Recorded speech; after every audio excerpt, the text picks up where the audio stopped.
अशरफिल अंबिया वल मुरसलीन सय्यदना व नबीना व शफीना व मौलाना बिल क़ासिम मुहम्मद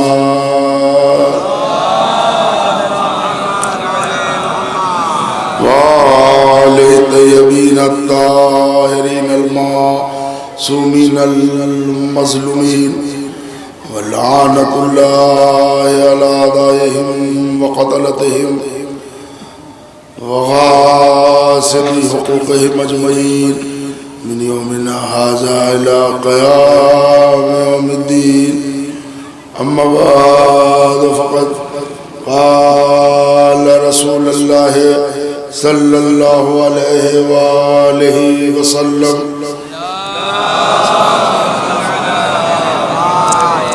बिस्मिल्लाहिर्रहमानिर्रहीम हाज़ा हुसैन फ़ारिफ़ सलावत बर मोहम्मद व आले मोहम्मद।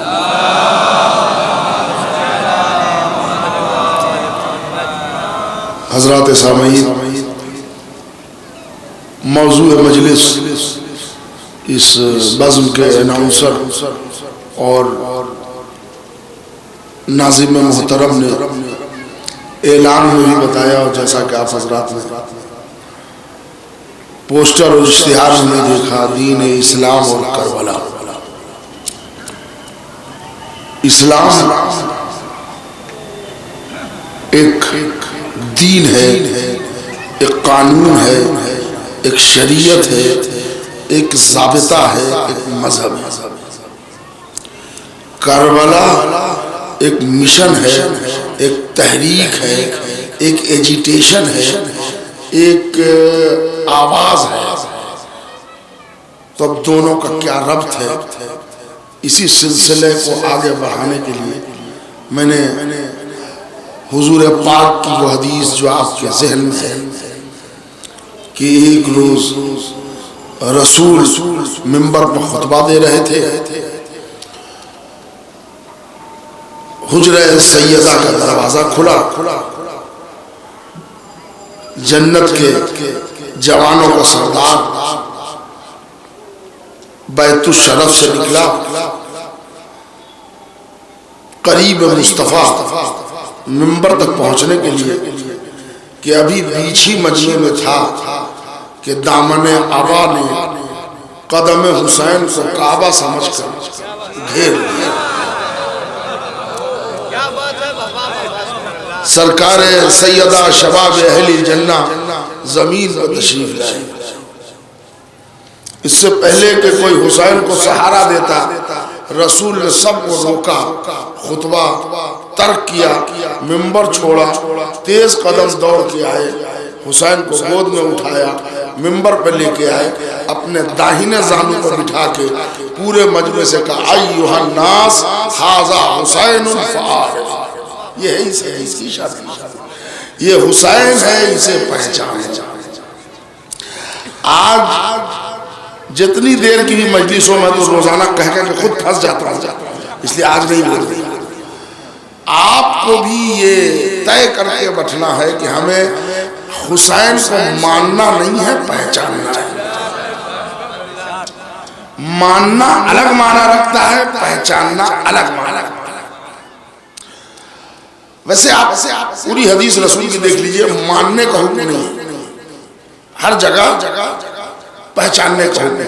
एक मौके है जो बिरादरान अहले सुन्नत के यहाँ है कि हमारे अहले बैत से खबरदार, तो वहाँ तंबी है, होशियार किया गया। हमारे यहाँ खुद आप जिस इमाम की उम्मत में है, जो जमाने का आपके इमाम है, उसके लिए भी रसूल की हदीस मानने की नहीं है।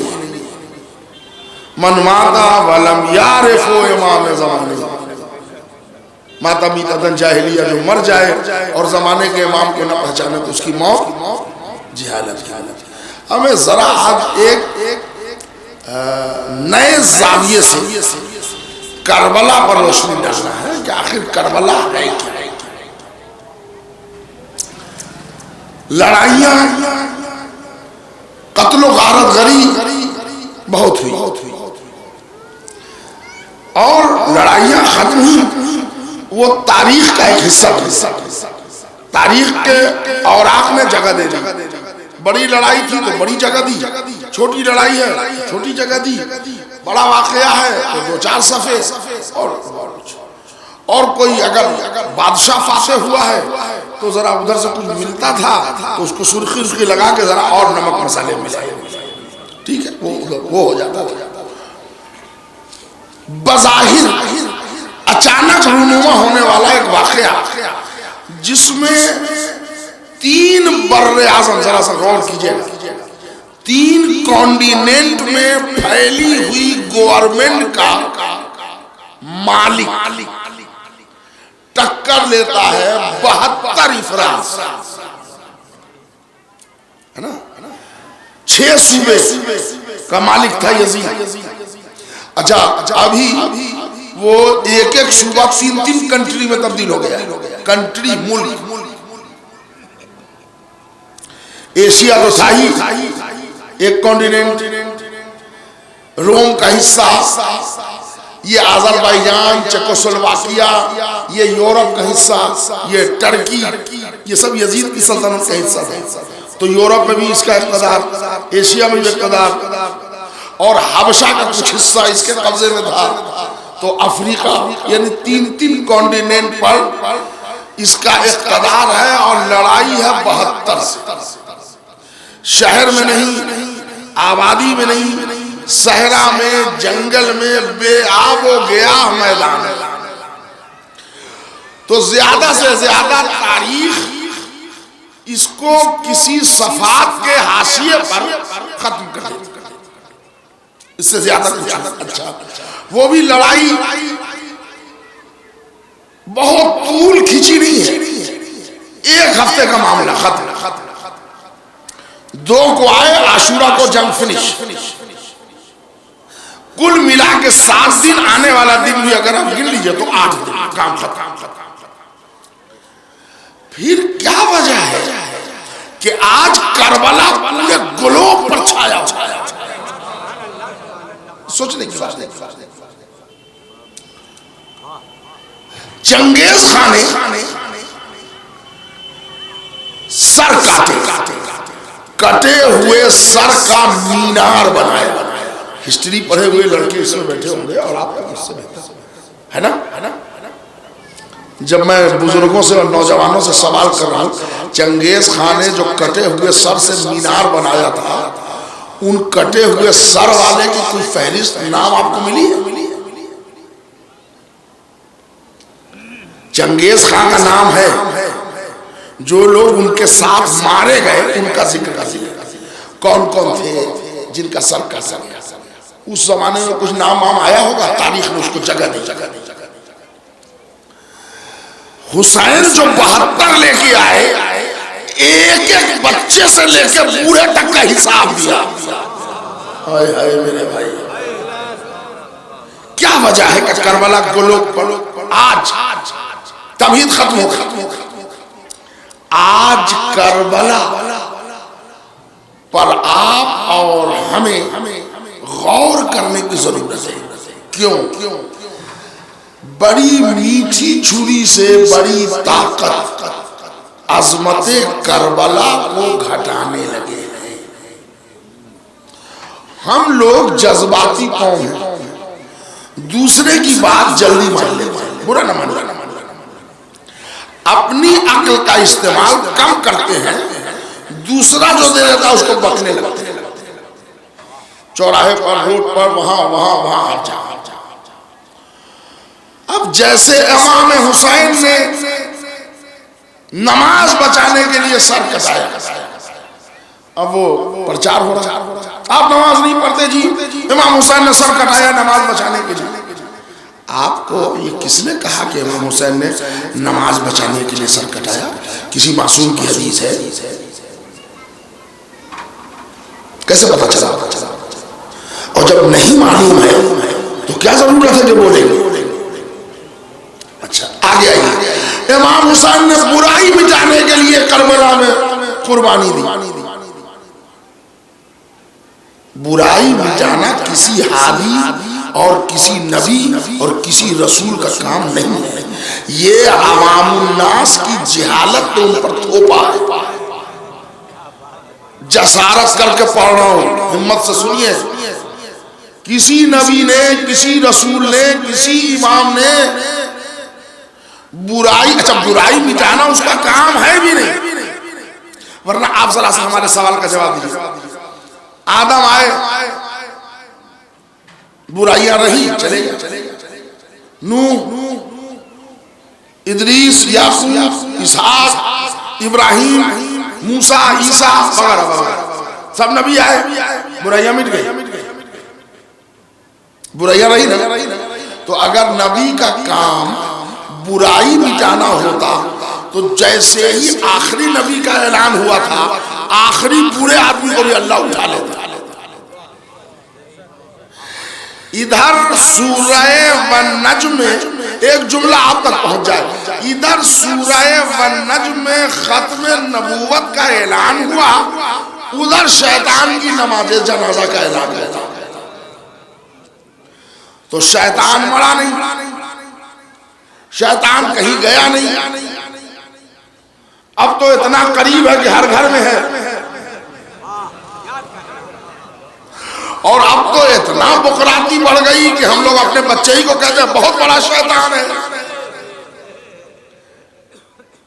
हमको मालूम नहीं है कि जो हम बोल रहे हैं उसके असरात क्या पड़ेंगे, बोल देते हैं भोले भोले भोले,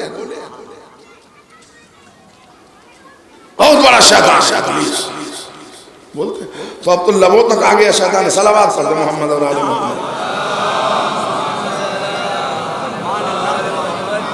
भाई आपसे तवज्जो का तालीम है। शैतान तो अगर बुराई मिटाना नबी का काम था तो क्या करता? आखिरी नबी को चाहिए था ना कि जब पूरी बुराई का आखिरी सफा मिट जाए तब जाए दुनिया से। नबी चले गए और बुराइयां हैं दुनिया में। आप मजमे में से किसी की हिम्मत है जो कहते कि नहीं रसूलुल्लाह गए तो बुराई मिट गई थी? ऐसे बड़े बड़े नाम हैं कि जहां बुराइयां भी शर्मिंदा हो जाए उनको देख के।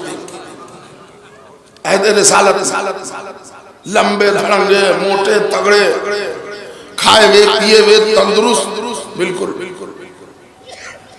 बुराई मिटाना नबी का काम नहीं। नबी का काम क्या है वो सुनिए। पहले आप जनाबे अमीर अली इब्ने अबी तालिब अलैहिस्सलाम का कौल सुनिए। इंसान बुराई परस्त नहीं है, बहुत कीमती जुमला कह रहा है। इंसान खैर पसंद मखलूक है। इंसान के अंदर बुराई की खू नहीं है। इंसान खैर पसंद है, तो फिर इंसानियत में बुराई आई कैसे? इंसान शर नहीं है, इंसान खैर है। इसलिए कि इंसान को बनाया किसने?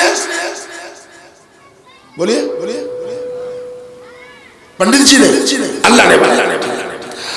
अल्लाह के अंदर कोई बुराई है तो जब उसके पास है ही नहीं तो बनाने वाले में मटेरियल लगाएगा कहां से? भाई एक मकान बन रहा है और उनसे यह कहा गया कि ग्रीन रंग का ग्रेनाइट लगाइएगा, और ग्रेनाइट मुयस्सर है ही नहीं इंडिया में मसला। तो अब मिस्त्री से कहा जा रहा है कि आपने ग्रेनाइट नहीं लगाया। पहले वो जो दिया था वो लगा दिया, जब हमें मुयस्सर नहीं है तो हम लगाएंगे कहां से? बनाने वाला है अल्लाह। अल्लाह मुजस्सम खैर है, वहां शर है ही नहीं। तो जब है ही नहीं तो मिलाएगा कहां से इंसान बनाने? तो फिर इंसान में शर आया कहां से? मौला की हदीस सुनिए। मौला फरमाते हैं वो शर है ही नहीं जिसने पहले खैर की चादर न ओढ़ी। मतलब समझे आप, शर आता है खैर बनकर, मेकअप इतना शानदार करता है कि आवाम धोखा खा जाती है। वो चकाचक चेहरा, चमकदार शेरवानी, खूबसूरत टोपी, लाजवाब लिबास, अल्लाह अल्लाह अल्लाह, आवाम धोखा खा। ये मेकअप है उसका। शर आता ही है खैर का लिबादा ओढ़। इसकी मिसाल दूं तो आधा घंटा देता रहूंगा। कुरान पढ़िए, सूरह मुनाफिकून शुरू होता है, ए मेरे नबी ये जो कहते हैं कि आप अल्लाह के रसूल हैं, बेशक आप अल्लाह के रसूल हैं, मगर ये झूठे हैं। इन्नल मुनाफिकून लकाज़िबून, ये झूठे हैं। आप अल्लाह के रसूल हैं, ये बात सच है, मगर ये झूठे हैं। मतलब झूठे कैसे? बोल तो रहे ला इलाहा इल्लल्लाह मुहम्मदुर रसूलुल्लाह। ए मेरे हबीब, ये दिल में 420 रख के मुंह से बोल रहे हैं। ये दाढ़ी, ये लेवल, ये सब मेकअप है इनका, है ना?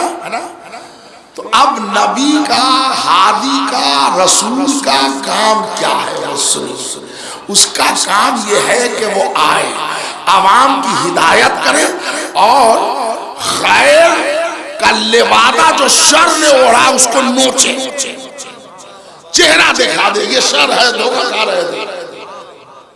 अब वो नबी चला गया, इब्लीस ने फिर 12 पेंटिंग लेकर फिर शुरू कर दी पेंटिंग, फिर नया एक चेहरा दे दिया। इसलिए कि शर जो है ना, आदमी करता है मगर इकरार नहीं करता। बड़ा सा बड़ा डाकू है, वो कभी नहीं कहेगा कि मैं डाकू हूं। बड़ा सा बड़ा चोर है, वो कभी नहीं मानेगा मैं चोर हूं। बड़ा सा बड़ा जालिम है, वो कभी नहीं कहेगा कि मैं जालिम, वो बोलेगा मैं अच्छा काम कर रहा हूं। फिरौन के जालिम होने में कोई शक है, मगर वो तो इतना अच्छा बना हुआ था कि खुदाई का दावा कर दिया। नमरूद के जालिम होने में शक है नहीं, है ना? मगर वो तो अना रब्बुकुमुल आला का दावा कर रहा था। यानी हर शर अपने को खैर बनाता है। ये बसीरत चाहिए कि खैर और शर की तमीज आ जाए। एक नबी आया, लिबादा नोचा, दूसरा नबी आया, फिर चढ़ा, फिर नोचा, ये होता रहा। अब जब आखिरी नबी आए तो उन्होंने चेहरे शर से तवज्जो चाह रहा था। ये करबला तक पहुंचने की डॉक्यूमेंट्री है। आखिरी नबी ने शर के चेहरे से लिबादा नोचा, बल्कि उनको और मौका दिया कि और करीब आके बैठ, और कहा कि ये कब तक लिबास उतारा जाएगा और ये फिर पहन लेंगे, फिर उतारा जाएगा, फिर पहन लेंगे। अब कोई नबी आने वाला नहीं है, तो क्यों ना सुबह कयामत तक के लिए एक ऐसी कसौटी इनके हवाले कर दी जाए कि जिस पर ये परख ले खैर और शर। कसौटी आप समझते हैं ना? सोने का रंग पीला होता है और पीतल का रंग भी सुनो पीला होता है। तो सोना में, गोल्ड में चूंकि बहुत कीमती है, वो 50,000 रुपए तोलों में है, किलो में नहीं। तो अब वो बहुत कीमती है, कलर उसका येलो है, पीला है, तो उसमें पीतल मिलाया जाता है। पीतल की असलियत स्याही माइल है, ज्यादा देर छोड़ दी जाएगी तो वो कालेपन पाया जाएगा, और ओरिजिनल सोना है तो वो काला नहीं होगा। तो ये कैसे पता चले कि ये ओरिजिनल लिया हमने जेवर?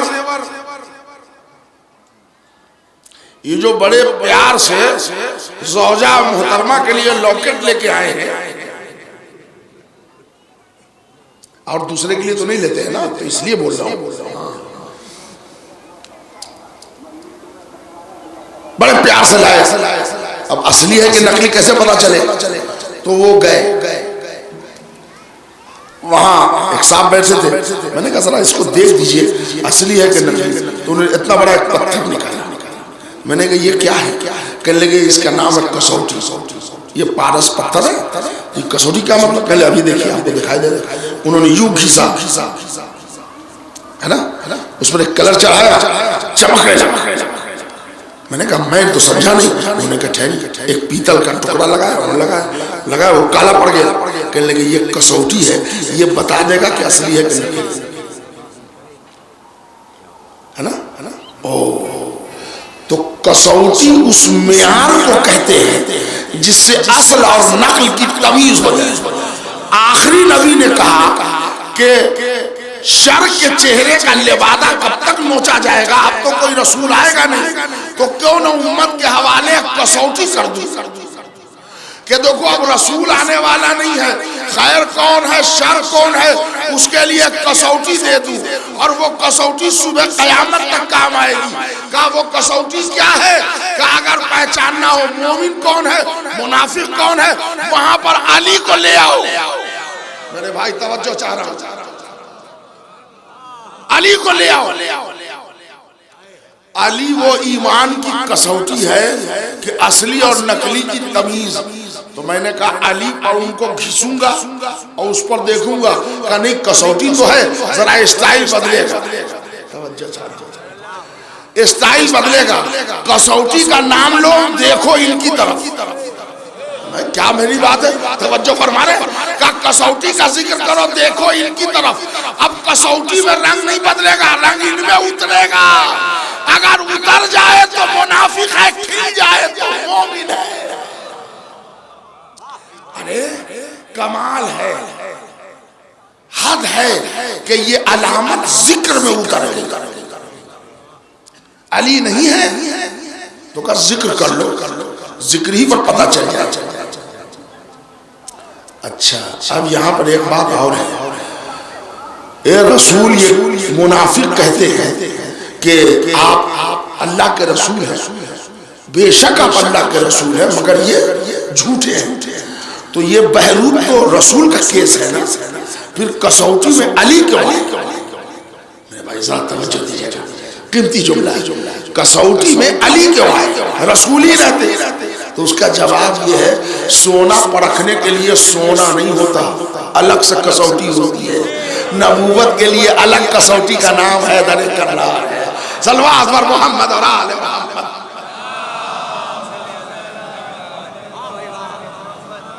भाई ज़हन पर बोझ तो नहीं पड़ रहा? नहीं, सिलसिला है, जरा इल्मी पहलू है, आगे बढ़े। अब वो कसौटी चला दुनिया, मगर वो लोग जो माल में मिलावट करने को तैयार थे, उन्होंने कहा पहले कसौटी को गायब करो। चुनांचे सकीफा में कोई मेयार ही नहीं रखा गया। वो जो ईमान और कुफ्र की कसौटी था, वो जनाजा दफना रहा था, यहां मामला हो गया। ठीक है ना? अब उसको किसी मामले में लाने ही नहीं दिया, और जिनको शर फैलाना था वो कसौटी को बुरा भला मिंबर से कहने लगे। नतीजा क्या हुआ कि इस्लाम में रफ्ता रफ्ता कुफ्र मुनाफिकत की लिबास पहन के जवान लगे। अमीर शाम भी रजी अल्लाह बन गया, अमर आस भी रजी अल्लाह बन गया, खालिद बिन वलीद भी रजी। अली ने अपनी पूरी हयात खिदमत की, हक और बातिल को अलग किया, लेकिन माहौल में रसाकशी नहीं बुराई। हुसैन, मेरा हुसैन जो माहिर नफ्सियात नहीं खालिक नफ्सियात। अरे भाई जरा जुमले की कदर भी तो हो। उसने देखा नाना का मंजर, अम्मा जहरा का अंदाज, बाबा अली का अंदाज, दोनों भाई में बातें कि ये तो कोई बात न हुई कि जालिम भी रजी अल्लाह, मजलूम भी रजी अल्लाह। कातिल भी रजी अल्लाह, मकतूल भी रजी अल्लाह, दोनों भाई में बात हुआ। तो हुसैन ने कहा कि क्यों ना सुबह कयामत तक ऐसी कसौटी दे दी जाए कि जड़ से वो फितने ही मिट जाए। तो परमानेंट इलाज के लिए, पढ़े लिखे लोगों के सामने बात करें, परमानेंट इलाज करने के लिए पहले मरीज के सामने आना जरूरी है। मरीज छुपाए ला इलाहा इल्लल्लाह के संदूक में, वो निकलेगा कैसे? बताऊं? अच्छा, आप लोगों ने कभी होम्योपैथिक इलाज कराया है? हाँ, कराया। डॉक्टर साहब देखिए, वहां गए, 1500 रुपए की दवा खाया, मगर ये जो फूरे फुंसियां हैं वो निकल ही जाती। उन्होंने मछली रोका, वो भी रोक दिया। उन्होंने अंडे खाने को मना किया, वो भी छोड़ दिया। उन्होंने इमली खाने को मना किया, मगर ये आलम है कि हर 4-6 महीने के बाद नतीजा ये है कि लगी लगाई शादी भी खत्म हो जा रही है हमारी। तो डॉक्टर साहब ने कहा कि नहीं, इसका इलाज ये है कि ये जिस्म आपका स्किन डिजीज है, इसको जड़ से खत्म। तो जड़ से कैसे खत्म करेंगे? कहने लगे एक मरतबा इनको पनपने का हम मौका देंगे। तो होम्योपैथिक में एक दवा आती है जिसका नाम है सल्फर 30। उन्होंने कहा कि आप 5 दिन ये खाइए, कुछ ना खाइए, और जब ये फुंसियां निकले तो घबराइएगा नहीं, ये पूरी उभर जाएंगे तो मैं दवा दूंगा, पूरे जड़ से साफ। कभी कभी इलाज के इरादे से मर्ज बढ़ाया जाता है। अब दोनों भाई में बात चली कि परमानेंट इलाज करना है, तो का पहले पूरे मर्ज को उभारा जाए। तो इमाम हसन ने सुलह नाम की सल्फर दी। तवज्जो चाह रहा हूं मेरे भाई। इमाम हुसैन ने, इमाम हसन ने सल्फर नाम की सुलह में पूरा इख्तियार दे दिया। कहो खुलो, अब कितना खोलोगे? बाप दादा की कलैया न खुल जाए तो सुलह हसन की कामयाबी न करना। ये था हसन का वो पहला सल्फर। हाँ, लग तो गए 10 साल। पूरे फुंसियां जब पूरे तौर पर फुहारे बाहर निकल गए तो अब पूरे कायनात का मर्ज एक जगह जमा हुआ। तो हुसैन ने कहा कि अब इनको शहर में मारेंगे तो जगह होगी, ये छिप जाएंगे, पानी वानी डाल के फिर अच्छे हो जाएंगे। पाक में मारेंगे तो किसी पेड़ पर चढ़ जाएंगे, दरिया किनारे मारेंगे नहीं। इनको खींच के इतनी दूर ले चलो कि जहां सहरा ही सहरा हो, जंगल ही जंगल हो, बयाबान ही बयाबान हो। तो बातिल को जवान करके हुसैन गिरफ्तार करके करबला में लाए। उसी तहरीक का नाम करबला है। अब जालिम लानतुल्लाह हुसैन रज़ी अल्लाह।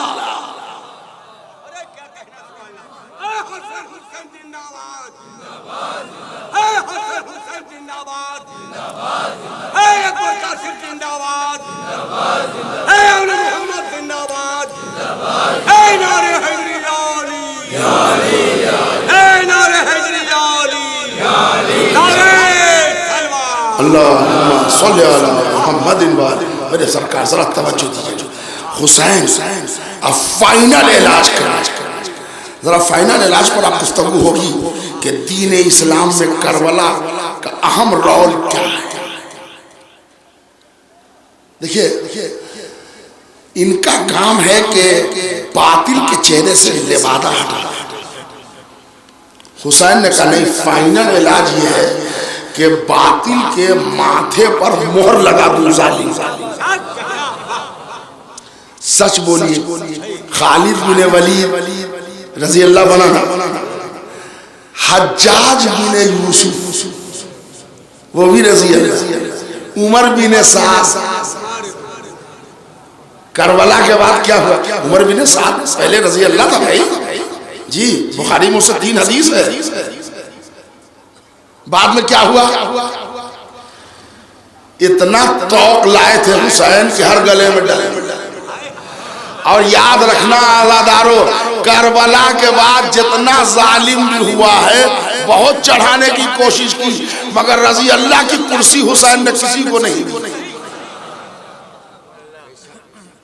यजीद के बाद मरवान, वलीद, हिशाम, अब्दुल मलिक, बड़े बड़े और मनहूस हैं।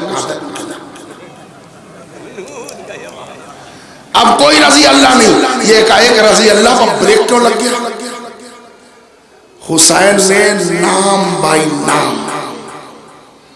बातिल अलग, हक अलग कर दिया, शर अलग, खैर अलग। अब अवामुन्नास कयामत तक गुमराह नहीं होगी। हक पर है कि बातिल पर है, देख लो किधर खड़ा है। अगर करबला में है तो हक पर है, करबला के खिलाफ है तो बातिल। अब कुछ लोग हैं यजीदी, बेचारे यजीद भी लावलद नहीं मरा है, इस्लाह कर लीजिए जी। यजीद भी लावलद नहीं मरा, औलादें उसकी भी थी। वो एक अलग बात है कि शर्मा गए कि अपने बाप का नाम भी नहीं बताते, वरना आपको इस दुनिया में इतनी औलादें उनकी मिल जाएंगी कि अब्बा का नाम छुपा रहे हैं। अरे क्या कीजिएगा, यजीद वो फंस गया था और इब्न ज़ियाद ने ऐसा किया। यजीद नहीं चाहता। इसका मतलब ये है कि कल तक जो अली, फातिमा, हसन के कत्ल को मुसलमान लीगल मान रहे थे, अब कत्ल हुसैन को लीगल नहीं मान रहे हैं। तभी तो यजीद को बचाने के बहाने ढूंढ रहे हैं। ऐसा हो गया था और वैसा हो गया था और चाहता नहीं था, वो जन्नत में भी जाएगा और फला में भी जाएगा। भाई साहब, हम तो हुसैन की वकालत कर रहे हैं, तो हम कलेजा ठोक कर कहते हैं या हुसैन। तो आप भी कहिए कि यजीदी है, नहीं, वो हम नहीं कहेंगे। यानी औलाद हैं, बाप का नाम नहीं बताएंगे। सल्वा अकबर मोहम्मद और आले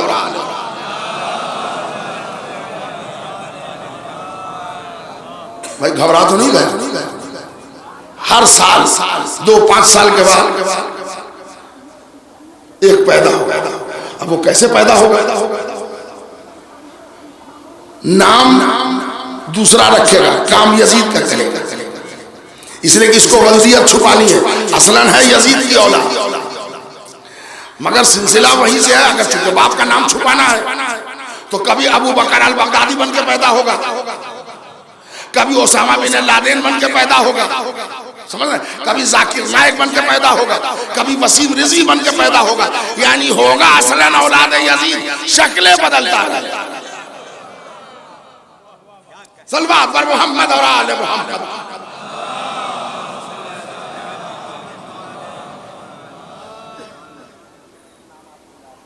हुसैन ने मेयारे हक व बातिल में एक हद फासिल खींच दिया। करबला हक है, करबला से बाहर बातिल है। इसलिए कि सबको एक जगह जमा करना। आज अवामुन्नास के गले में हड्डी अटक गई। ये जो इराक फतह हुआ है, जो अभी अभी अमेरिका ने सद्दाम को मारा, याद होगा आपको। हम लोगों के होश की बात है, कैसे साल की बात है? हमारे ख्याल से 18-20 साल हुई जी, 2000 जी। तो अब 10-15 साल की बातें हैं। उसमें एक अमेरिका का सोल्जर जो लड़ रहा था, उसका एक कर्नल 40 से पहले फायरिंग करते करते वो अपने टोली से हट गया। तो रास्ते में एक गुफा था, उसमें वो छिप के गोलियां चला रहा, और जब मुंह निकालता था तो हजारों की तादाद में मजमा जा रहा होता है करबला में, लब्बैक या हुसैन, लब्बैक या हुसैन। उसका पूरा वाशिंगटन टाइम में बयान छपा कि उसने सेल फोन निकाला और अपनी माँ को अमेरिका में फोन किया कि बहुत सारे सोल्जर इधर उधर हो गए हैं, मगर मैं जिंदा हूँ। अगर कोई खबर मिल जाए तुमको तो उस पर यकीन न करना, ये मैं लाइव, मैं जिंदा यहाँ फला फला गुफा में फंसा हूँ, जरा सा सन्नाटा होगा तो हम निकलेंगे, मगर सन्नाटा यह है कि सड़क पर 1 मिनट के लिए मजमा कम नहीं हो रहा। हम तो लड़ रहे हैं किसी मकसद से, लेकिन ये लब्बैक कहते हुए कहां जा रहे हैं, इनका मकसद समझ में नहीं आता। तो माँ ने कहा कि बेटा अगर ये किसी का नाम ले रहे हैं तो उनसे पूछो, आगे बढ़ो। उन्होंने कहा नहीं, हमारा लिबास जंगी है, अब ये लोग सब मुसलमान हैं, पता नहीं खा जाए हमको, निगल जाए हमको। लेकिन जा रहे हैं कोई ऐसी जगह, इसलिए कि किसी मजमे में एक ने भी नाम चेंज नहीं किया, वही हुसैन, वही हुसैन, वही हुसैन। देखना मतलब ये कि हुसैन वो एक असरदार नाम बन गया कि अब सोचने वाले महसूस कर रहे हैं कि आखिर ये जात है कौन।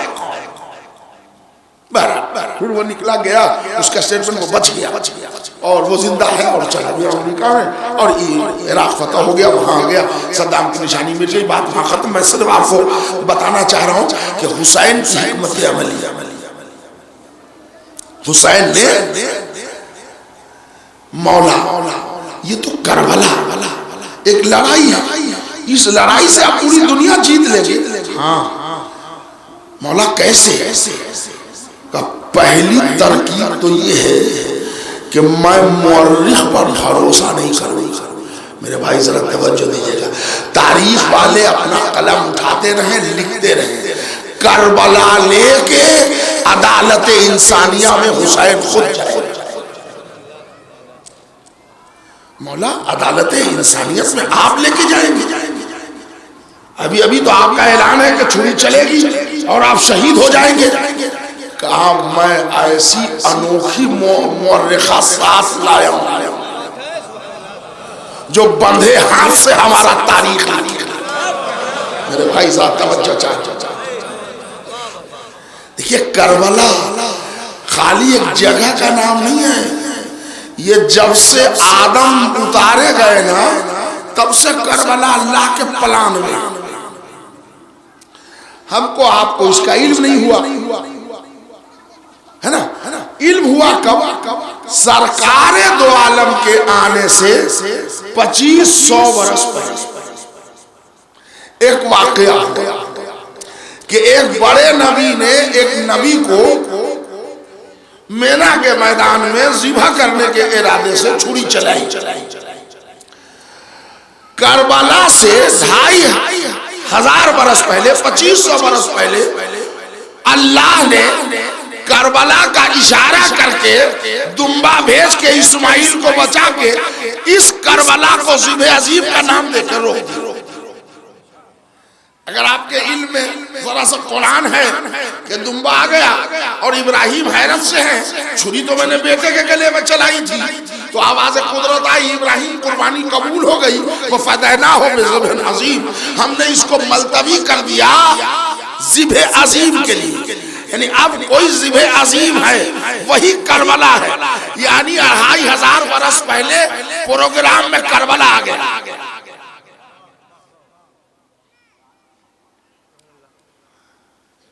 रसूलुल्लाह 11 हिजरी में शहीद हो गए, दुनिया से चले। उम्मुल मोमिनीन हजरत आयशा सिद्दीक़ा रज़ी अल्लाह तआला अन्हा सन 58 हिजरी में जहां उनको जाना था वहां तशरीफ ले गए। करबला हुआ, उनके हत्या मृत्यु जो भी हुआ उसके 3 बरस के बाद मैं आपसे जो इकरार लेना चाह रहा हूं जरा आप सुनना। यानी जब करबला रूनुमा हुई तो न उम्मुल मोमिनीन है न रसूलुल्लाह। अब रवायत सुनिए, जो करबला की एक मर्तबा जिंदगी में जियारत करेगा अल्लाह उसे एक मकबूल हज का सवाब देगा। अभी तो जिसको करबला करना है वो माँ की गोद में, न रोजा बना, न कब्रें तामीर हुई, अभी जियारत का प्लान बन रहा है। अब ऐसी बात है, अचंभे में पड़ने वाली बात थी। उम्मुल मोमिनीन घबरा गई।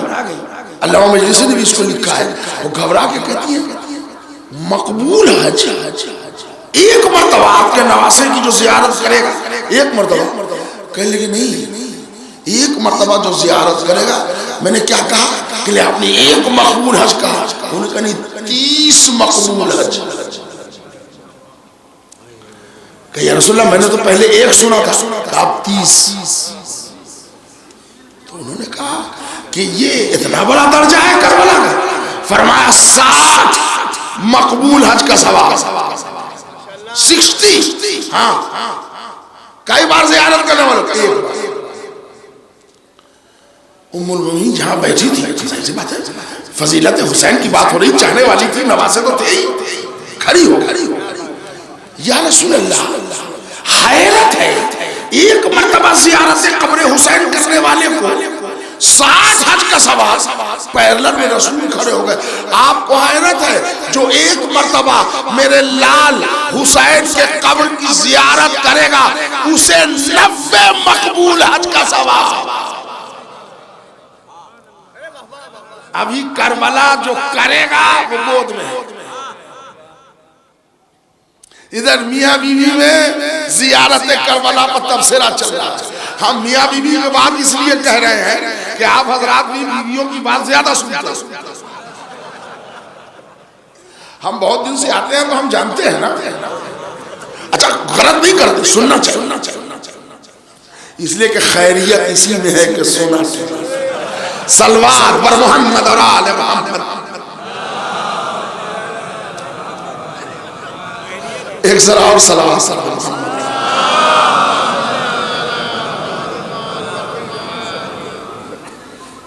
अब सही सी बात है, रसूल शौहर है, उम्मुल मोमिनीन ज़ौजा है, तो अब हमने अपनी देसी जबान में मियां भी कह दिया, तो गलत तो कहा नहीं। मगर आप जरा देखिए कितना बड़ा मेयार है। वो सिद्दीका है, रसूल अमीन है, रवायत है इनसे। एक मरतबा जियारत कब्र हुसैन जो करेगा उसको 90 मकबूल हज। जो हमने आपने हज किए हैं पता नहीं कबूल है कि नहीं, अल्लाह कबूल करने वाला है। बेशक इरादा रखिए कि अल्लाह ने कबूल किया हो, मगर करबला की जियारत की गारंटी रसूल ले रहा है, हम जमानत लेते हैं।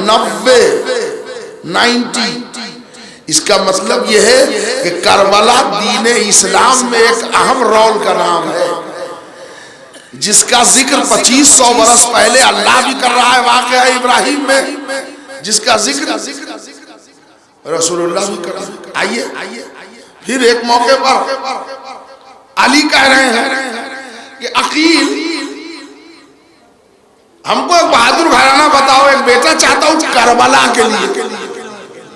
देख रहे अब करबला इब्राहिम के जमाने पर अल्लाह ने, करबला रसूलुल्लाह ने, अब करबला अली है ना। अब एक अजीमुल मर्तबा शख्सियत है बीवी फातिमा, वो पूरे करबला के तस्वीर को आजादारों से सजाना चाहती, तो उन्होंने एक अपना प्रपोजल रख दिया।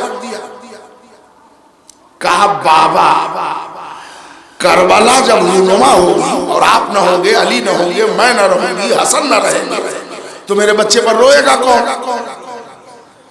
तो वहां पर करबला का एक पूरा वादा बीवी सैयदा ने करा लिया, तो इसका मतलब वो करबला है। अब आइए वहां पर फिर एक मासूम है जिनका नाम है हसन। करबला में ये भी तो हिस्सा लेंगे, तो वो ठीक है कि हजरत कासिम के बाजू पर तावीज बांधा, वो भी किया, वो सब ठीक। वो फरमाते इमाम हसन कि जिस किसी मोमिन शिया ने मेरे भैया हुसैन की प्यास के नाम पर किसी को ठंडा पानी पिलाया, गोया उसने मेरे हरम में लश्करे करबला को सैराब। ये देख रहे हैं ना, आजादारियों का जंक्शन तैयार हो गया। मौला हुसैन आप इसे इंसानी अदालत में ले जाएंगे? हाँ मैं ले जाऊंगा। कैसे? का देखते रहो और करबला। और पहले तो ये है कि मशवरा मत देना, देखते रहते रहे, इसलिए कि तुम्हारी आदत है हर बात में मशवरा दे। अब कुछ लोग इतने बदतमीज हो गए कि यहां तक मशवरा दे देते हैं कि वो बच्चे को नहीं ले जाना चाहिए।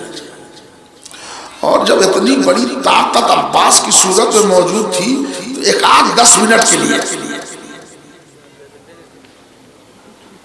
जब आप बहादुर कह रहे हैं तो 10 ही मिनट काफी था। नहीं, इमाम जानता है, इसलिए कि इमाम का अमल अवाम के मंशे के मुताबिक नहीं है, मशीयत के मुताबिक।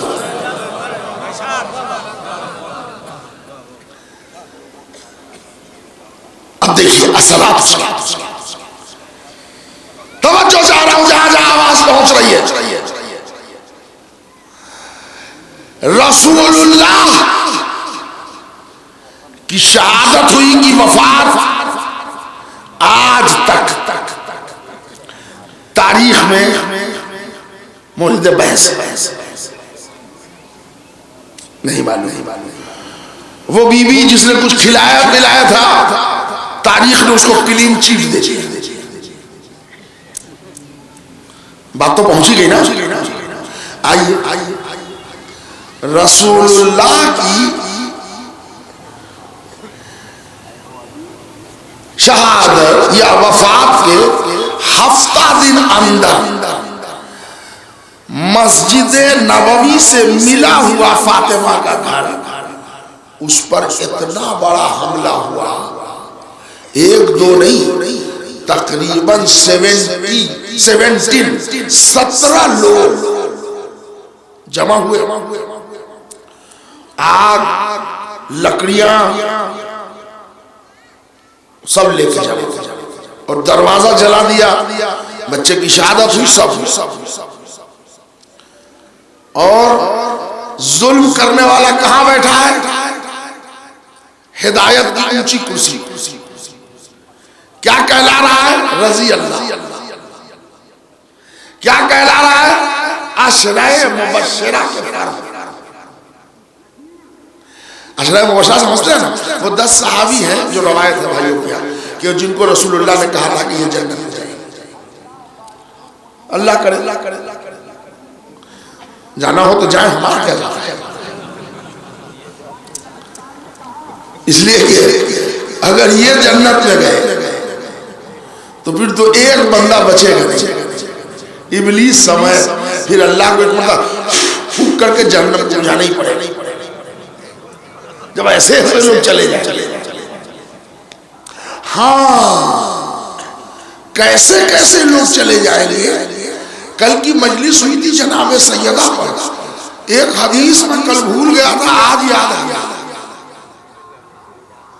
रसूल फरमाते हैं जिसने मुझे अजियत दी, जिसने फातिमा को अजियत दी, उसने मुझे अजियत दी। जिसने मुझे अजियत दी उसने अल्लाह को अजियत दी। अब पता चल गया कि सहाबत की फेहरिस्त जितनी बढ़ा लो, फातिमा को अजियत देने वाला रसूल को अजियत देगा, रसूल को अजियत देने वाला अल्लाह को अजियत देने वाला होगा। वो अल्लाह को जो अजियत दे दे वो कुछ हो मुसलमान नहीं हो सकता। अब समझे टेक्निक, एक टेक्निक समझा। रसूल का वसी आया, ज़हरा, हाँ अली कुछ कहना चाह रहे हैं, हाँ वो आज आए थे और वो कह रहे हैं कि हम करतूत पर शर्मिंदा हैं। और एक जो है वो जरा रो भी रहे थे, तो वो वक्त मांग रहे हैं, तुमसे मिलना चाहिए, शायद कुछ कहेंगे। बीबी सर ठीक बोला लो, उन्होंने टाइम मांगा, दे दो टाइम। आप बात करेंगे, काम करो। पर्दा आवेजा की आली ने आइए तशरीफ लाइए, आपने जहरा से टाइम मांगा था। अब पसे पर्दा ये बुजुर्गवाना में तारीख पढ़ जरा, चूंकि मजलिस ऑनलाइन जा रही है तो जरा ऐसे निकल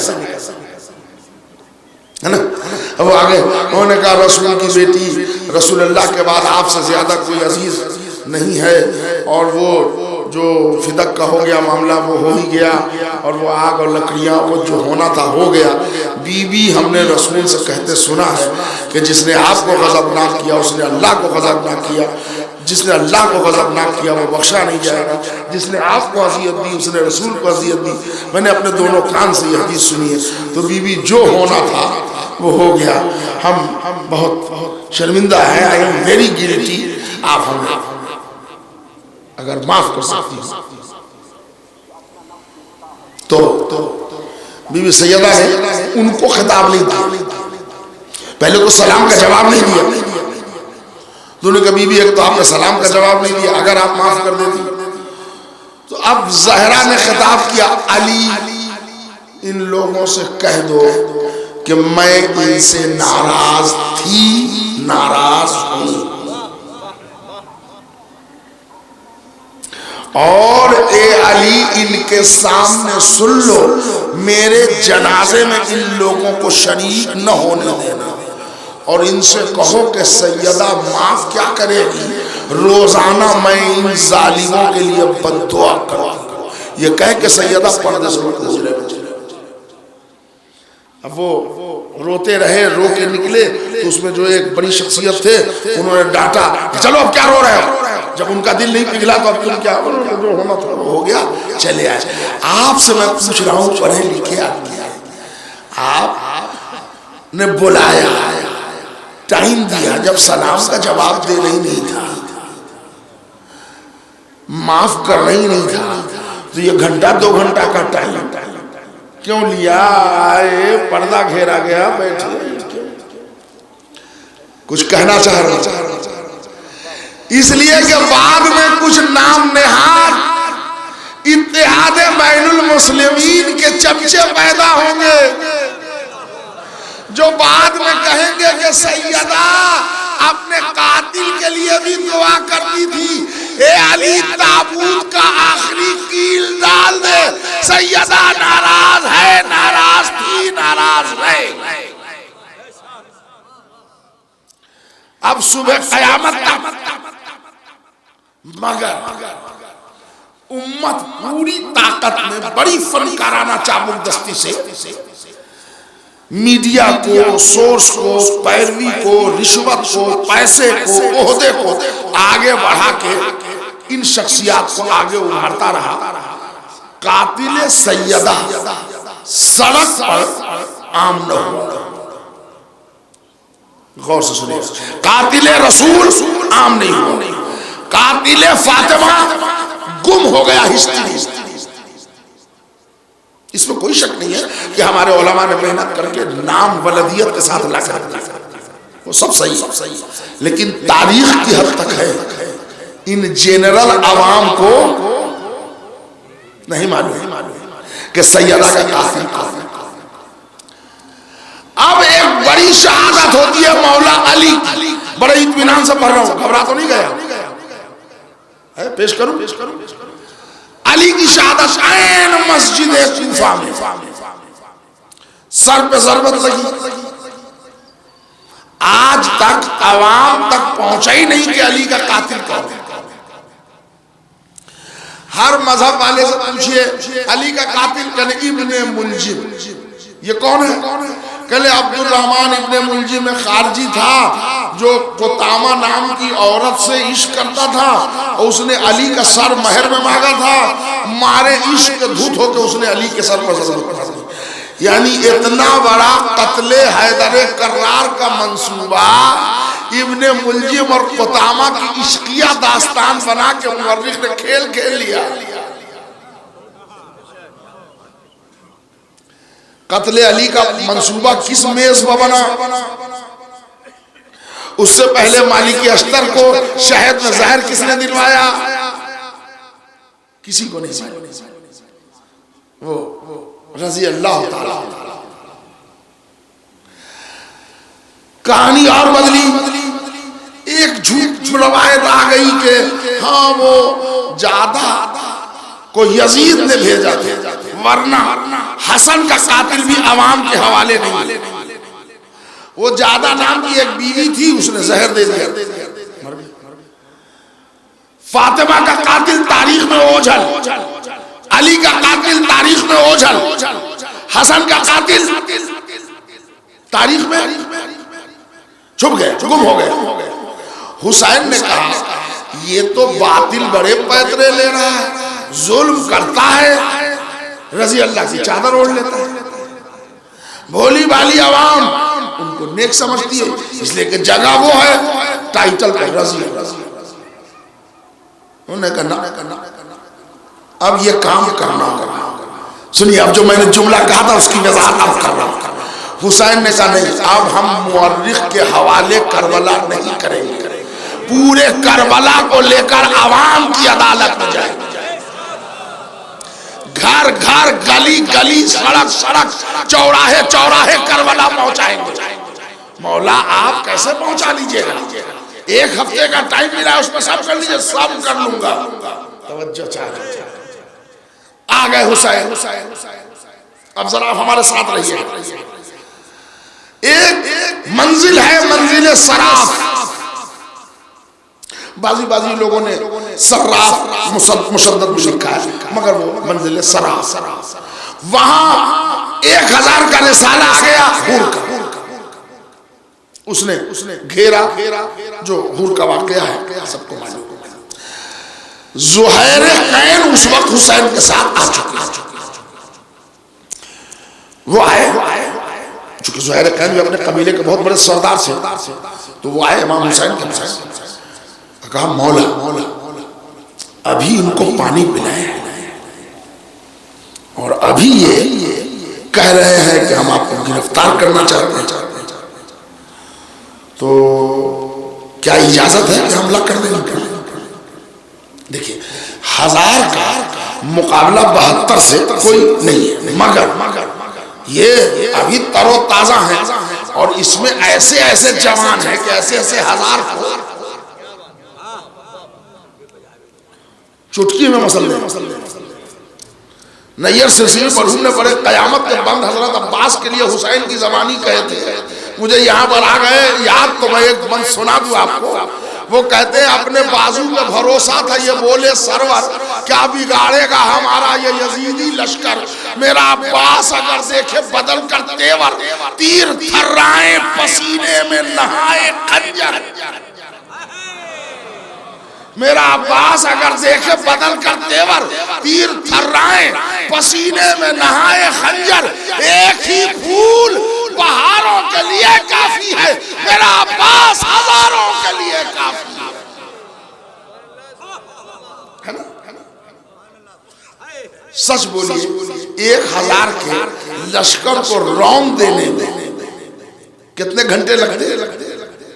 हुसैन ने बड़ी ही फनकाराना चाबुक जस्ती से अपने सहाबा को, अपने बहादुरों को रोक लिया। तसादुम नहीं हुआ, आगे दूसरी मुहर्रम को करबला, चौथी मुहर्रम को हज्जाज बिनुल अबहर नाम का एक सरदार है, वो 7000 का लश्कर लेके आया एक खत के साथ। खत है उबैदुल्लाह इब्न ज़ियाद उसका कि मौला हुसैन ऐसा है कि हम अपने हाकिम के आर्डर से ये हम ऑर्डर लेके आए। क्या ऑर्डर है? हुसैन को ऐसी जगह ठहराना है जहां न पानी हो न घास। जो आप सुनते रहते आब वो गया भाई घास है, जो मैंने बिल्कुल ट्रांसलेशन करके बताया। इसलिए कि घास नहीं रहेगा तो जानवर कमजोर पड़ जाएंगे, पानी नहीं रहेगा तो जवान कमजोर पड़ जाएंगे। तो खैमे यहाँ से हटाने बनी हाशिम के जवान को गुस्सा आ गया। उन्होंने कहा अभी 2 दिन पहले हम खैमा लगाया है, हमारी रगों में भी पानी नहीं बह रहा है, खून बह रहा है। गाजी एक ललकार दे के जैसे आगे बढ़ा, इमाम हुसैन ने वहां पर भी बड़े तदब्बुर से अब्बास को रोका। अब्बास ने कहा भी, आका आप तो कहते थे ना कि तुम्हारा काम करबला में है, और बाबा ने मुझे करबला के लिए जमा भी किया था, तो कहा ये तो करबला है ना।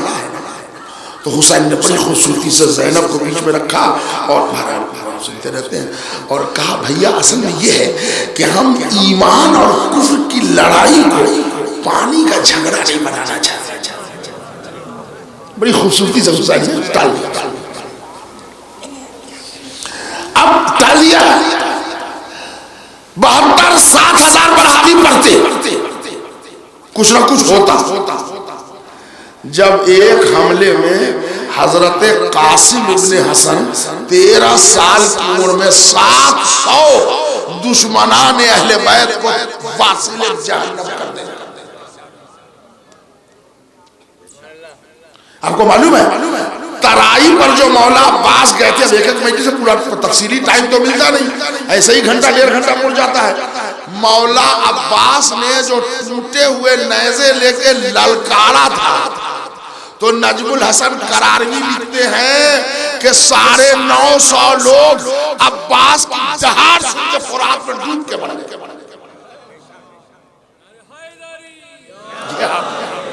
अंदाजा लगाए। आपने परसों की मजलिस में सुना था, या कल की या परसों की, कि एक हमले में इमाम हुसैन ने 30,000 काट डाला। तो ये 7,000 की हैसियत क्या है? अच्छा अभी पानी है खैमे, फुरात के किनारे है, अभी कोई किल्लत नहीं है, दाना भी है, पानी भी है, सब। हुसैन ने नहीं लड़ने चले।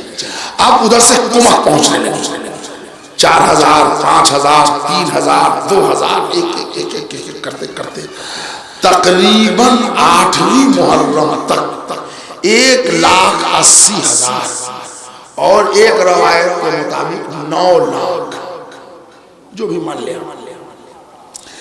अगर 1,80 ही मानते हैं आप, लाखों ही का लश्कर मानते हैं, तो 72 के मुकाबले में 1 लाख ऐसे दबा दे, दब जाए, जमा हो गए।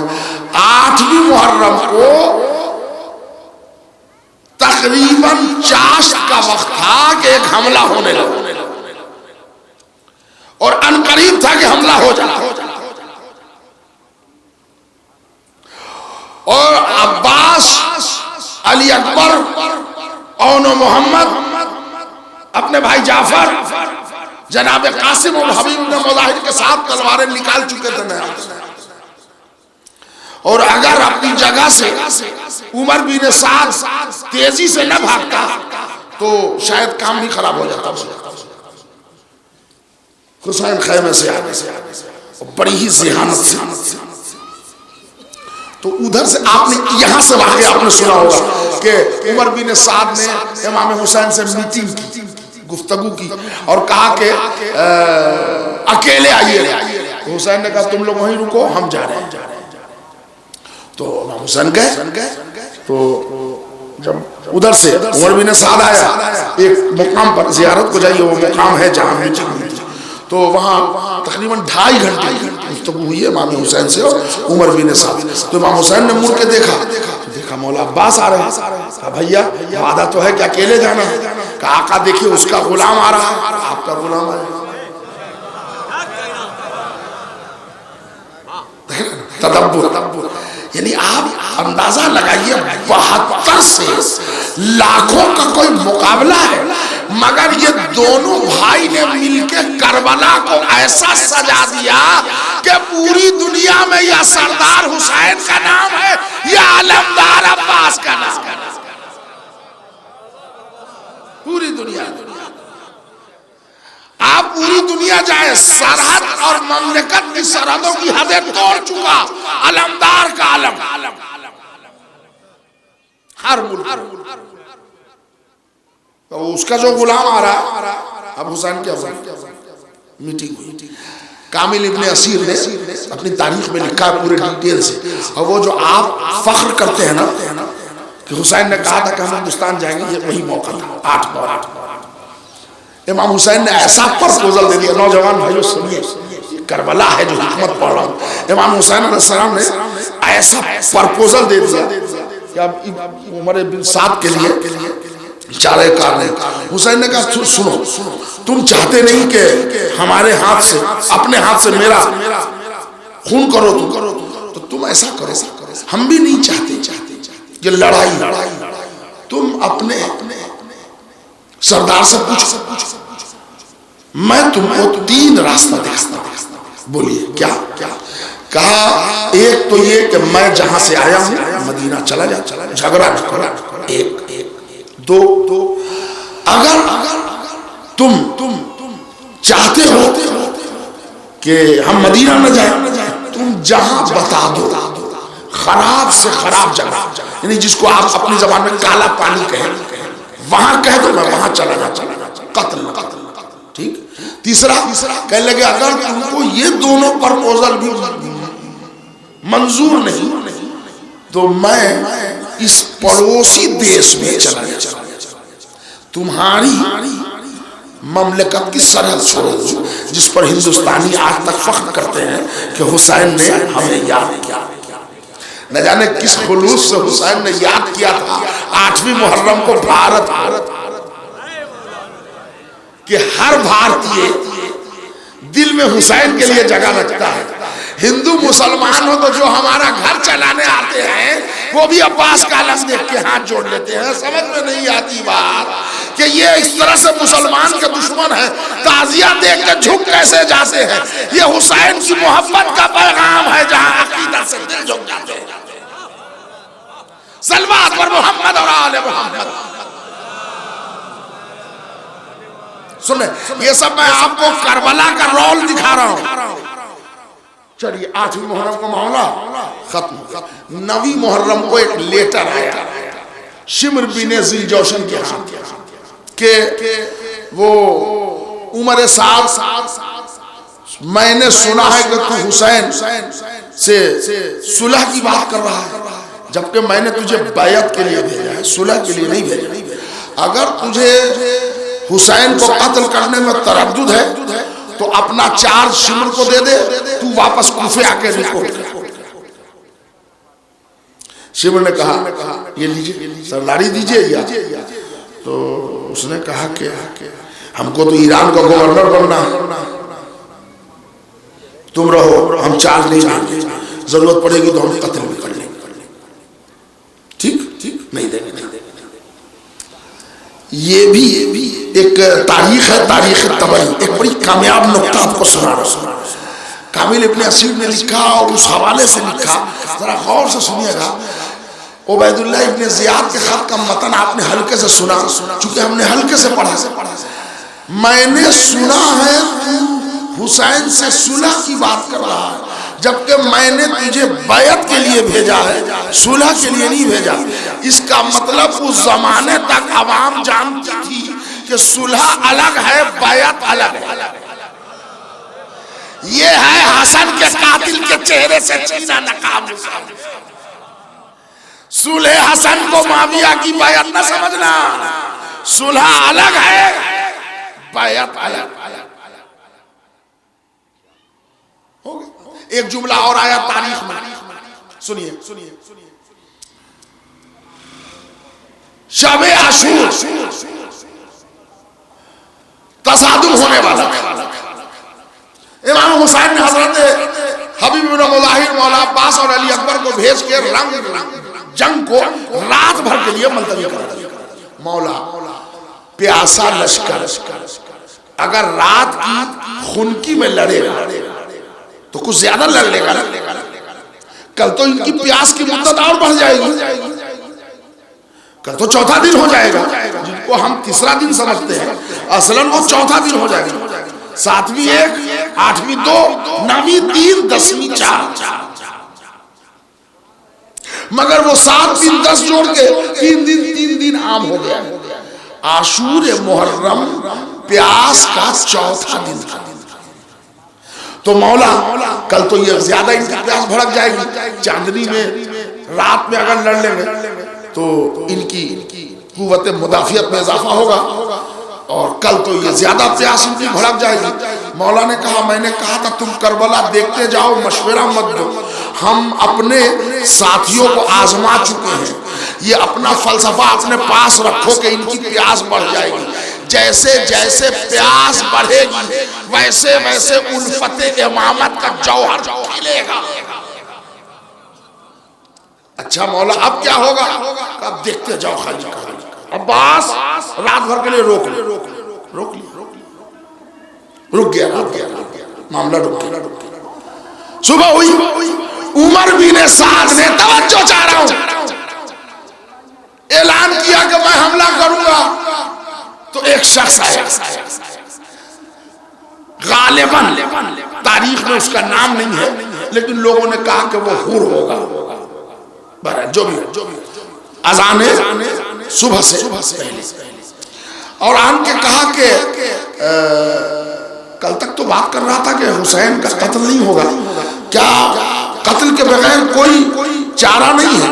तो उमर साद ने जवाब दिया है, कामिल इब्न असीर ने लिखा, ये जवाब आप गौर से सुनिएगा। उमर साद ने कहा, क्या कहते हैं? मैं तो चाहता था कि हुसैन के हाथ से अपना खून, हुसैन के खून से अपना हाथ न रंगूं, मगर तुम्हारा अमीर नहीं मानता, वो कहता है बैत लो या सर काटो। तो अब हमारे पास सिवाय लड़ाई का दूसरा चारा नहीं है, इसलिए कि बैत हुसैन नहीं करेंगे ये हम जानते हैं। क्यों नहीं करेंगे बैत? ट्राई करो का नहीं, मैं कोशिश भी नहीं करूंगा, इसलिए कि हमें मालूम है हुसैन बैत नहीं कर सकते। क्यों?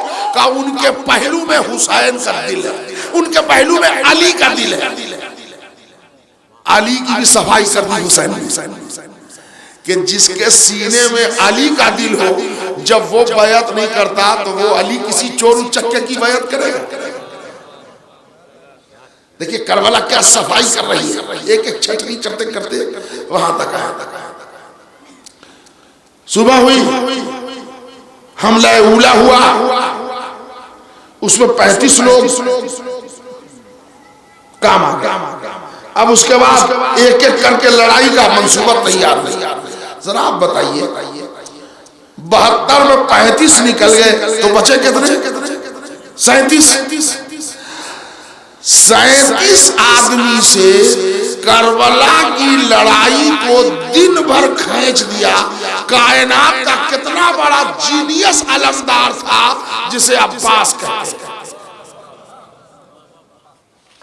आपने सुना, मैंने पढ़ा, मगर इसको मुहक्किक की नजर से देखिएगा तो जैसे जैसे जंग को तूल खींचा जाएगा वैसे wैसे ही किल्लत का ग्राफ बढ़ेगा, कसरत का ग्राफ घटेगा। ठीक है। मौला हुसैन ये लश्कर इतना जमा हो गया, और आप अब भी अपने सिपाही को रोके हुए हैं कि नहीं, मैं तो इनको मौका दे रहा हूं कि आने। इस बीच में दोपहर तक अच्छी खासी शहादत हो चुकी थी। तो एकाएक इमाम हुसैन ने, किसी की समझ में नहीं आया, तवज्जो चाह रहा हूं, एकाएक इमाम हुसैन ने एक अनोखा काम किया। एक ज़ौजा इमाम हुसैन की, उनका नाम है रबाब, उनका एक गुलाम था उक़बा इब्न सौमान उसका नाम। हुसैन ने उक़बा को बुलाया, आगे अब खड़ा अंदर गए। रबाब तुम अपने इस गुलाम को आजाद कर। तो जनाब रबाब ने कहा, हम कब के आजाद कर चुके, आपका सदका उतार, मगर ये जाने पर तैयार नहीं। ठीक आजाद है, आजाद। हुसैन ने कहा उक़बा इब्न सौमान से कि सुन तू वापस मदीने चला जा। उक़बा इब्न सौमान रोने लगा कि नहीं, कौन सी बात हुई मौला, इस वक्त लोग जान दे रहे हैं तो हम भी कुर्बानी देंगे, गुलाम सही। तो हुसैन ने कहा तू चला। किसी की समझ में नहीं आया कि ऐसी घड़ी में मौला ने उक़बा इब्न सौमान को क्यों भेज दिया।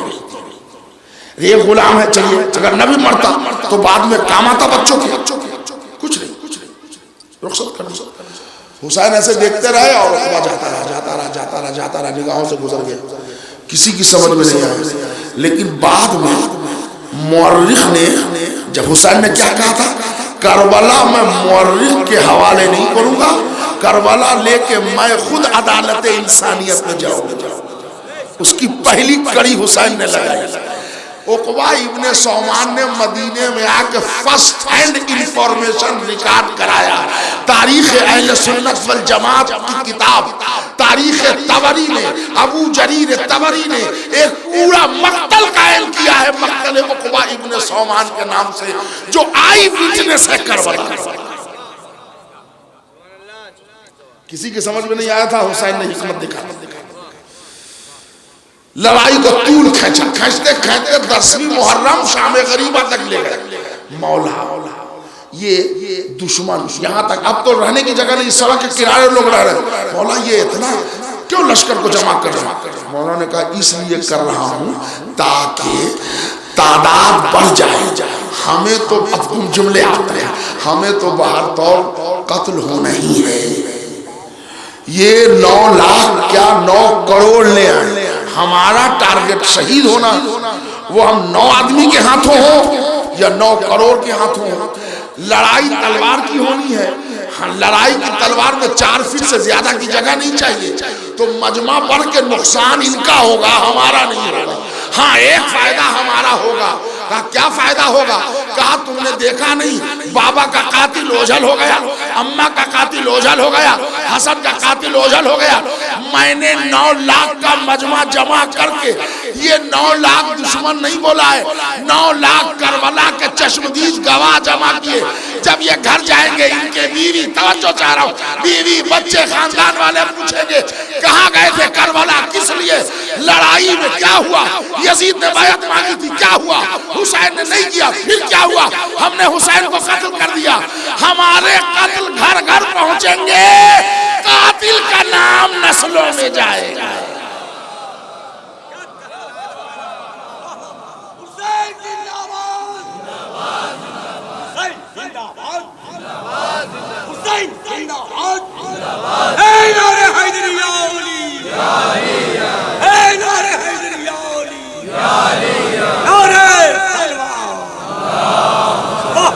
अपने नाकिस मुताले के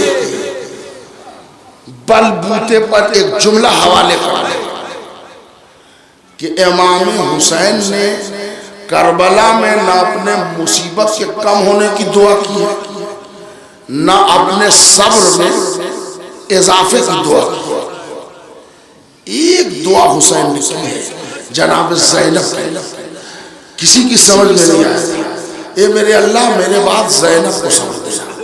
क्यों? हुसैन चाहते थे कि ज़ैनब का वजूद चाहिए, इसलिए कि घर घर करबला मैंने जो पहुंचाया वो दुश्मन की ज़बानी, कातिल का नाम तो चला गया, मगर पूरे ग्लोब में, यूरोप में, अमेरिका में, इंडिया में, पाकिस्तान में, श्रीलंका में, पूरी दुनिया गली गली अब्बास का अलम लेके जो आज़ादार निकलेंगे, ये तरतीब ज़ैनब को देना है। ज़ैनब ने आज़ादार, अब समझे क्यों लेके गए थे? यह है करबला। दीने इस्लाम में करबला सुबह क़यामत तक हक और बातिल की तमीज बनी। वरना आप जरा देखिए 7 हिजरी 22वीं रजब को अमीर शाम हिलाक हुआ, 26वीं रजब को खत आ गया मदीना। हुसैन गए दारुल इमारा। वलीद कहता है कि मौला हुसैन ये हुआ, यजीद खलीफा हो गया है, तो आपको बैत आया। हुसैन ने जो जवाब दिया वो आपके पेशे नजर है। हुसैन ने कहा अच्छा, कल दिन के उजाले में सबको जमा करना, मुझे बुला लेना, जो मुनासिब जवाब होगा दिया जाए। अच्छा, ये कह के वलीद खड़ा हो गया, हुसैन भी खड़ा हो गया। मरवान बैठा था, मरवान बिन अल हकम, उसने कहा धोखा कर रहा है वलीद, हुसैन अगर निकल गया रात की तारीकी में तो फिर इन पर कब्जा करना दुश्वार हो जाएगा। अभी बैत नहीं असर का इतना सुनना था, हुसैन ने कहा नमक हराम की औलाद, आवाज का निकलना था कि दरवाजा खुल गया दारुल हमारा का। तारीख कहती है जो सबसे आगे तलवार लिए हुआ था वो गाजी अब्बास अलंबरदार। हुसैन अपने गाजी को संभालो भैया, मदीना है, करबला नहीं, चले निकला। अब आए तो बहन मुंतजिर खजी, बहन यानी ज़ैनब 26 रजब की रात भैया वलीद ने बुलाया था क्या, तो हुसैन ने कलमा पढ़ा, बहन इन्ना लिल्लाहि व इन्ना इलैहि राजिऊन। आलिमा गैर मुअल्लिमा थी, समझ भैया क्या इरादा है, का बहन अब मदीना छोड़ रहा है इसलिए कि हिफाजत दीन और हुर्रियत इंसानियत के लिए अब हम सर वैसे नहीं कटाएंगे कि हमारा कातिल तारीख के पन्नों में गुम हो जाए। और बहन आप की जरूरत है भैया, आप औरतों को तरतीब दीजिए, भैया अब्बास आप इंतजाम सफर कीजिए, हम कल निकलेंगे। कल रात में सुबह तक हम लोग निकल जाएंगे, या रात आ गई सुबह 27 रजब, तैयारी शुरू, ऊंट कजावे अमारिया रसद सफर राहले सफर सारा इंतजाम, छागलें पानी मशकीज़े सब भरे। जिनको जिनको जाना है जाहिर सी बात है कि सामान्य सफर तो जिन औरत को जाना है वो भी रखेंगी, जिन मर्द को जाना है वो भी रखेंगी। और एक बेटी है हुसैन जो परेशान है और वो असलन बीमार है, तो वो आके कहती है कि फूफी अम्मा हमारा सामान नहीं रखा जा रहा है। तो ज़ैनब कहती है कि बेटी असल ये है कि तुम्हें करबला जाना चाहिए। तो वो चली आई अपने बाबा की खिदमत में, बाबा मुझसे कोई गलती हो गई, मुझसे छोटी है सकीना, वो जाएंगे। बाबा अगर मेरी बीमारी की वजह से मुझे रोक रहे हो तो मुझे ना दवा चाहिए ना गज़ा, वरना बाबा एक बात कहूँ, आपकी सोहरा मर जाएगी अगर छोड़ के जाए। तो इमाम हुसैन ने कहा बेटी यहाँ आपकी नानी भी तो है, इनका ख्याल कौन रखे। अब पूरी रात ये तैयारी हो रही है। अब्दुल्ला इब्न सनान नाम का एक मुअर्रिख है, वो लिखता है कि इमाम हुसैन शब-ए आशूर भी इतना बेकरार नहीं थे जितना शब-ए 28 रजब बेकरार थे। सही लिखा उसने, इसलिए कि शब-ए आशूर में और शब-ए 28 रजब में फर्क है। करबला आशूर के दिन उजड़ेगा ना, मदीना तो आज ही उजड़ गया। बहन तैयारी हो गई, हाँ। रबाब असगर बहुत छोटा है, मालूम है, हजरत अली असगर की मुद्दत हयात 11 दिन की थी, या एक रवायत के मुताबिक 17 दिन की। जिस माओ के घर विलादत हो 15-17 दिन में वो बच्चे सफर भी करते हैं। किसी शायर ने दिल धड़का देने वाला शेर अली असगर की शान में कहा कि असगर की सारी उम्र सफर में गुजर गई, ये वो अली है जिसको कभी घर नहीं मिला। हज़रात आप आमादा हो गए, दो चार फिक्रे यहीं से मसाइब के, इसलिए कि अभी आपने मरसिया में जाकिर अव्वल से सुना भी 28 रजब का वाक़या पढ़ रहे थे, और मुझसे मेरे भाइयों ने कहा भी कि कुछ मोमिनात भी और कुछ मोमिन भी और कुछ जवान भी यही जिक्र सुनना चाहते हैं। तो हमारे दिल भी अंदर अंदर रोता है, मौला आपके उजड़े हुए दास्तान को अब हम सुनना चाहते हैं।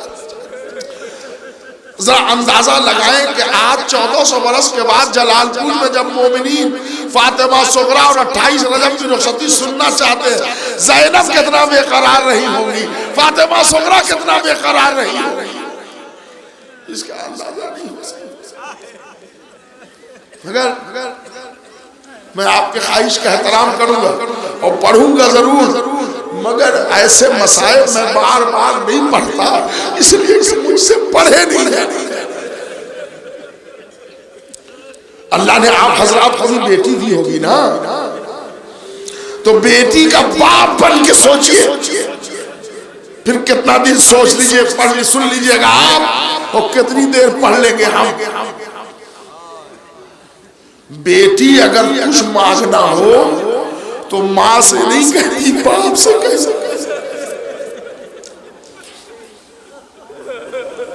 इधर हुसैन बार बार एक इधर फातिमा सोहरा एक एक आके नानी उम्मे सलेमा से नानी, बाबा आपकी बात उठा नहीं सकते, बेटा हुसैन इमाम वक्त। अजीब और गरीब जुमला है, इतनी कोशिश के बाद भी हुसैन फातिमा सोहरा को क्यों नहीं ले गए। शेख अली ने जब रवायत लिखी है, वो कहते हैं कि हुसैन नहीं चाहते थे कि करबला में आसमान से आग बरसे। हुसैन नहीं चाहते थे कि राहे कूफा और शाम में अंगारे की बारिश हो, इसलिए कि जब बहुत जिद हुआ, तारीख के जुमले हैं, फातिमा सोहरा आ गई फिजा के पास। फिजा, मुझे तो यही कहानी सुनाई गई है कि आपने मेरे बाबा को गोद में खिलाया, और आप भी कभी कभी मोहब्बत में कहती है मैं फातिमा की जगह हूं। तो अम्मा फिजा, बाबा से कह दो कि हमें ले चले। फिजा समाज से उठी, बागई बारगाह इमामत में, शहजादे बेटी मर जाएगी और क्या उसके ले जाने में कोई चीज माने। तो हुसैन ने फिजा से कहा, फिजा तू गौर से मेरी बेटी फातिमा सोहरा को नहीं देखती, देख इसकी शक्ल मेरी अम्मा जहरा से मुशाबे है, करबला में सर से चादरें उतारी जाएगी। अरे अम्मा ने इतना कहा था कि मैं सर के बाल बिखेर दूंगी, तो मस्जिद नबवी टूट गई थी। फिजा क्या तू चाहती है कि आसमान से शोले बरसे? मकसद इमाम समझ आ गई। बेटी कोशिश बहुत की, मगर मसलहत इमामत यही है कि आप यहाँ रहे। उम्मे लैला सामान रसद तैयार है, हाँ सब जगह। फिर हुसैन निकले, बाहर महल्ला बनी हाशिम के लोग एक जनाब अब्दुल्ला इब्न अब्बास बुजुर्ग खानदान के हैसियत से वो भी है, सब मौला आप जा रहे हैं, हाँ जा रहे हैं। तो अब्दुल्ला इब्न अब्बास ने कहा कि फरजंदे रसूल क्या ये मुमकिन है कि इस सफर गुरबत में आप औरतों को छोड़ दें? नहीं, इसलिए कि अल्लाह चाहता है कि इस्लाम बचाने के लिए हमारे यहाँ औरतों की भी तशहीर हो। अच्छा अब आप लोग नाना को सलाम करके आ गया, ये फिर हुसैन नाना के कब्र पर गए, और पहले तो तावीज़ कब्र पकड़ के रोए, और रोते रोते एक जो शिकवा किया है वो तड़प जाएंगे आप सुनकर, नाना कल से इस कब्र पर कोई चिराग जलाने नहीं आएगा।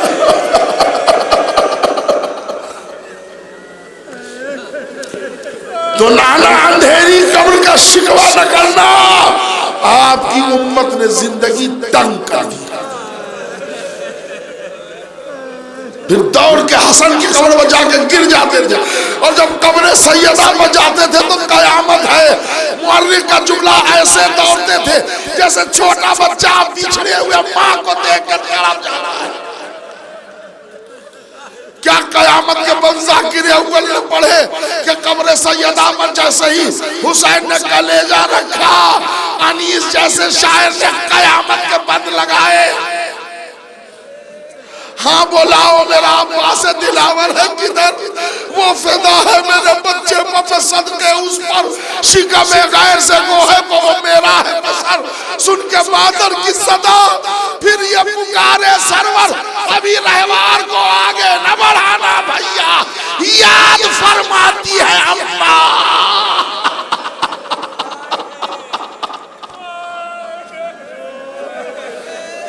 अल्लाह अल्लाह रे एहतियात,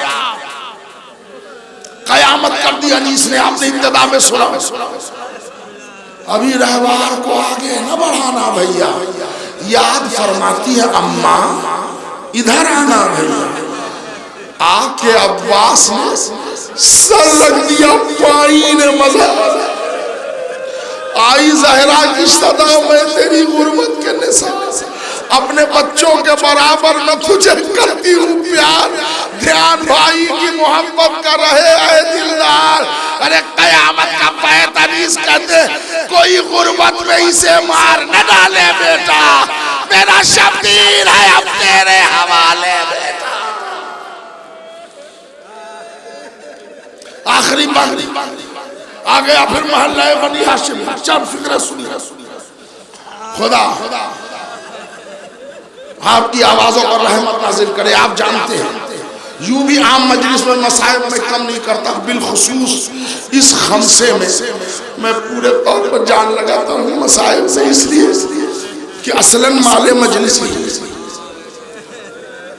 जहरा की कब्र से अनीस ने नफ्सियाती शायर थे, हुसैन उठे फिर कब्र रसूल पाए। आए हाय जो कयामत का बंद अनीस ने कहा कि कब्र रसूल से आवाज आई, कई दिन से नहीं है कब्र में मादर को तेरी चैन, आई थी शब को मेरे पास ये करती हुई बहन, घर मेरा लुटता है फरियाद रसूल सकल है, कई दिन से नहीं मादर को तेरी कब्र में चैन, आई थी शब को मेरे पास ये करती हुई बहन, घर मेरा लुटता है फरियाद रसूल सकल है। सुबह को अपना वतन छोड़ के जाएगा हुसैन, कहने आई हूँ कि मुंह कब्र से मोड़ूंगी मैं, अपने बच्चे को अकेला तो न छोड़ूंगी मैं। बाबा सैयदा साथ साथ जाएगी हुसैन, कब्रों से रुखसत हुई, आ गए हुसैन। बहन अमारिया तैयार, मुखद्दरात इस्मत मुस्तहारत को बिठा ला। अच्छा एक नफ्सियाती पहलू है, अभी चंद दिन का असगर है ना, तो सबसे पहले बीवियों ने कहा मादर अली असगर को ऊंट पर सवार, एक तमाम से छोटा बच्चा है, रबाब चलो चलो रबाब तैयार, उठी रबाब तुम्हारा बच्चा कहाँ है? कहा बहन सोहरा की गोद में। सोहरा की गोद में? कहा रोते रोते फातिमा सोहरा ने इतना कहा कि अम्मा जब तक काफिला मैं अपने भाई को कलेजे से न लगा सकता। हाँ बेटी, हाँ लो फातिमा सोहरा आई, रबाब दोनों हाथ फैलाया अली असगर की तरफ, मेरे लाल मेरी गोद में आ गया। असगर ने मां को देखा, मुंह फेर लिया। साहिब आज़म अजीब व गरीब जुमला, मां को देखा मुंह मोड़ा, बहन की छाती से लिपट बेटा काफिला जा रहा है। दूसरी मर्तबा फिर मुड़े, फिर देखा, फिर मुड़ गए। वो रबाब रोने लगे, रबाब जब रोई तो वहां पर की औरतें रोने लगी। दूर खड़ी थी ज़ैनब, भाभी रबाब सबबे गिरिया क्या है? कहा बहन दौड़ के आओ। ज़ैनब आ गई, बात क्या है? कहा असगर माँ बहन की गोद से आते नहीं। अच्छा अच्छा हर जा, रबाब तू पीछे पीछे, रबाब पीछे हटी। ज़ैनब ने हाथ फैलाया, मेरे लाल असगर मेरी गोद। असगर ने वही अमल किया जो रबाब के साथ किया था। मुड़ के फूफी को देखा, फिर आंखों को फेर के बहन के कलेजे से लिपट गए। अब ये अमल ज़ैनब बर्दाश्त न कर सकी। अब ऐसा गिरिया घर में होने लगा कि फूट फूट के औरतें रोने लगी।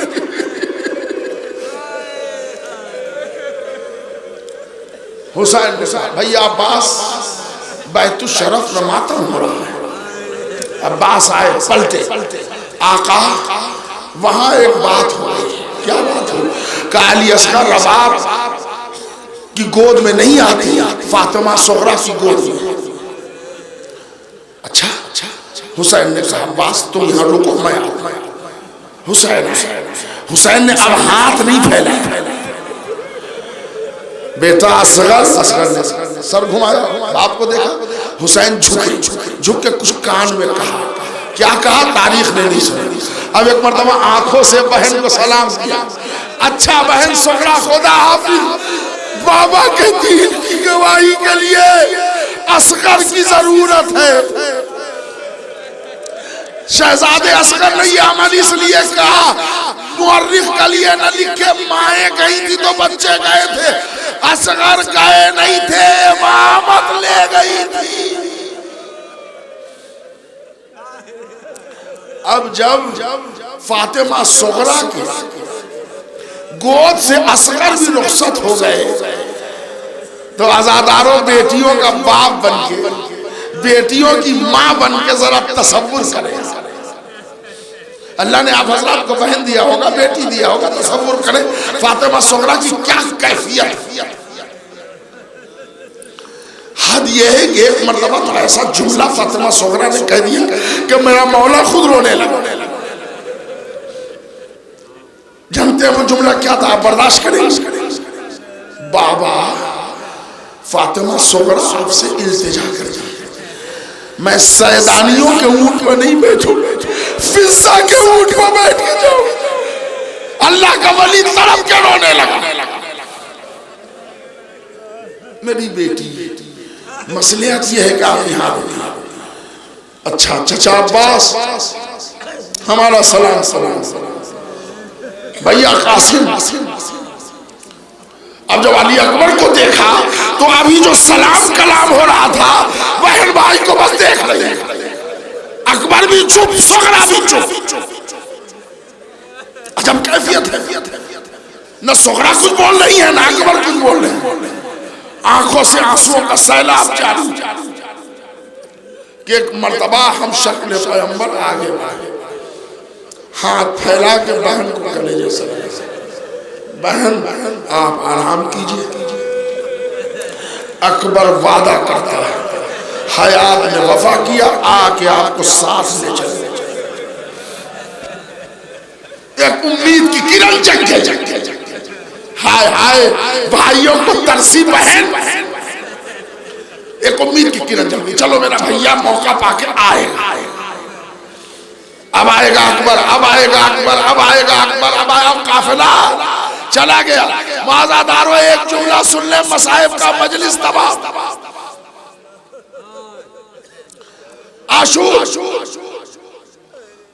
आशूर मुहर्रम तो कयामत से भी ताबीर नहीं किया जा सकता, इसलिए कि कयामत में अदल होगा या फजल होगा, जुल्म नहीं होगा। आशूर के दिन न अदल हुआ न फजल, जुल्म। के एक मर्तबा हुसैन की खिदमत में अली अकबर, बाबा अब तो चचा अब्बास भी शाने कटा चुके। हाँ तो अब मैं मरने जाऊं। तो हुसैन ने रोका नहीं, कहा बेटा तुमने मुझे अकेला छोड़ देना चाहते? कहा बाबा आपके बाद अकेला जीना नहीं चाहता। अली अकबर मैदान में गए, जरा फातिमा सुगरा की एक झलक देख लें, आप तड़प जाएंगे। अकबर मैदान में गए, बर्छी कलेजे में लगी। अब जवान आदमी 18 साल का, और जालिम की बर्छी जो खींचना चाहा तो टूट गई।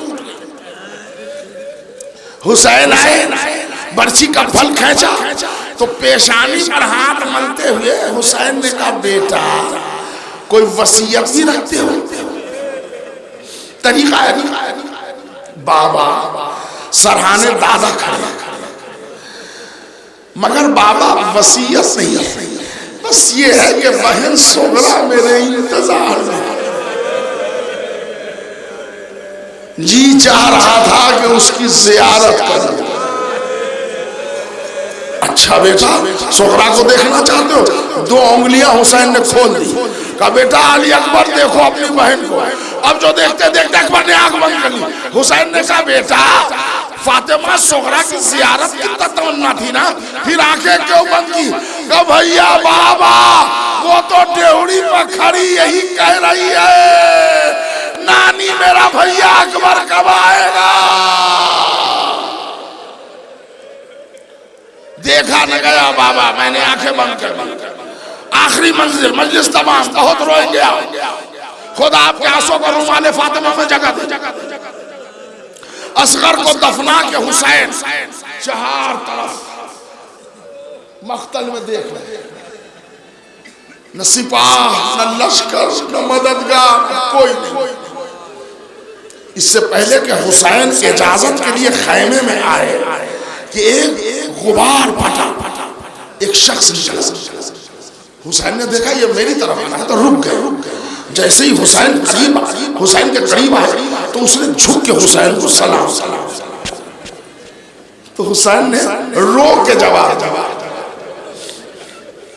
जानते हैं रो के क्यों जवाब दिया? मौला हुसैन को करबला में कोई सलाम नहीं करता। हुसैन इसलिए रो पड़े कि नवासा रसूल को इस हालत में किसने सलाम किया? तो उसने पूछा कि आप कौन हैं? कयामत का मिसरा अनीस ने लगाया कि जब कासिदे सुगरा ने पूछा आप कौन हैं, अनीस कहते हैं ये तो न कह सके कि शाहे मशरा कहे। मौला ने सर झुका के कहा मैं हुसैन हूं। हुसैन ने पूछा तू कौन है? कहा ना बरीदतल सुगरा, मैं सुगरा का कासिद। बेटी का नाम सुना, हुसैन 2 कदम आगे बढ़ गए। कासिदे सुगरा ने खत दिया, खत लिया, पढ़ा। अब उसके जो मजमून है वो कहां तक पढ़ूं? एक लाइन सुनिए, चचा अब्बास को मेरा सलाम कहिएगा, भैया कासिम को मेरी तरफ से पूछिएगा, और ए बाबा कह दीजिएगा भैया अकबर से कि शिकवा है, अब तक भैया आया नहीं। हो गया। हुसैन ने खत लिया, रख लिया। कासिद सुगरा से कहा हालात यहाँ ये है, तूने देख लिया, अब तू चला। खत का जवाब तुझ पर वाजिब है, अब लिखने का भी मौका नहीं, अब मैं सर कटाने जा रहा हूँ, चला। उसने कहा मौला मैं सर न कटाऊंगा आपके ऊपर, नहीं तू कासिद जवाब खत तुझ पर लाजिम, चला। फिर जा नहीं रहा, चुप खड़ा। बड़ा दर्दनाक जुमला है, तड़प के जब अकेले में याद कीजिएगा, रोइएगा। एक मरतबा हुसैन ने कहा अच्छा जब मैंने कह दिया तो तू जाता क्यों नहीं? कहा मौला एक ज़बानी पैगाम भी सुगरा ने दिया था, बोल। कहा हिम्मत नहीं पड़ती आपकी कैफियत क्या जो ज़बानी पैगाम दिया था मेरी बेटी फातिमा सुगरा ने? आका आपकी कैफियत देख के हिम्मत नहीं पड़ती। कहा बोल हुसैन, सारी मुसीबतें उठा रहा। कहा सुगरा ने ये कहा था कि जब सब खत को सलाम पहुंचा देना तो बाबा से कहना कि मेरा भैया असगर 17 दिन का था, अब घुटनियों चलने लगा होगा, जरा खैमे से बाहर निकाल के मेरी तरफ से गोद में लेके प्यार कर लेना। तो मौला क्या असगर को आप लाते हैं? इतना सुनना था। हुसैन ने कमर पकड़ा, खा के करबला पर बैठ गए। मदीना का रुकिया है बेटी सुगरा, तेरा असगर भी दफन हो गया, खैमे में कोहराम मच गया। अल्लाह का वली आसमान इन्ना